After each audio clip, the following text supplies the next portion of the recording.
7 long years. I took up mechanical engineering, which is supposedly 5 years. It took me 7 years para tapusin. Kasi nga, hindi ako nakapagtulong. Kasi nga, ako sa budget, ako sa oras, kasi nga, hinahati ko yung oras, is either sa umaga ako papasok sa school, sa gabi ako, o sa hapon gabi, magkatrabaho. Or vice versa. Ganun yung nangyayari. Kaya nga, every semester, 10 units, 11 units, 12 units, 15 units yung makapagtulong. Kaya inabot ako na 7 long years. 7 long years, ang nag-support din sa akin, yung trabaho ko sa McDonald's. Kaya naman sa McDonald's, alam ko lahat yung pasikot-sikot. Lahat ng mga station sa McDonald's, kapisado ko lahat yun. Nag-start ako ng service crew, hanggang later on, tinatawag na crew chief, hanggang later on, naging super crew ako. Number 1 crew sa buong McDonald's nationwide during that time. Meron kami tinatawag ng mga competition. Yung competition sa counter, competition sa drive-thru, competition sa grill station, sa Philly fried chicken station, sa dressing station, lahat yun. Tapos eventually, right after graduating, in fact, hindi pa ako graduate, gusto ko i-promote sa management ng McDonald's, hindi na ako assistant manager.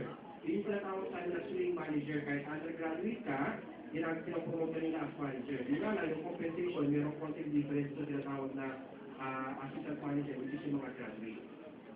So, right after graduating sa kolehiyo, automatic pinumok agad nila ako as assistant manager na.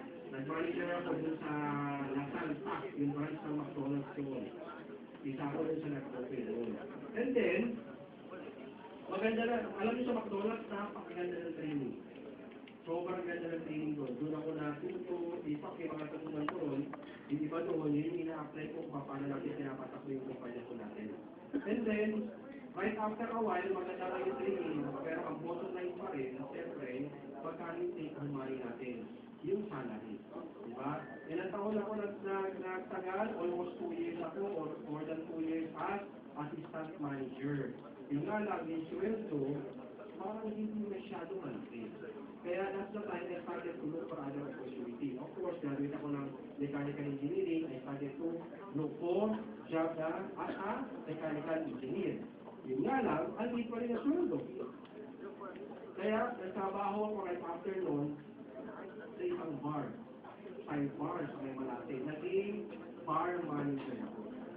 Doon, sa side bar. During that time, yung sikat na bar doon sa may Malate. Pinupunta ng mga celebrities, tuwing gabi. Ako ho, hindi ako nag-smoke. During that time, wala pa ho yung tinatawag na mga no smoking area. Lahat ng mga bars, during that time, pwede ka mag-smoke.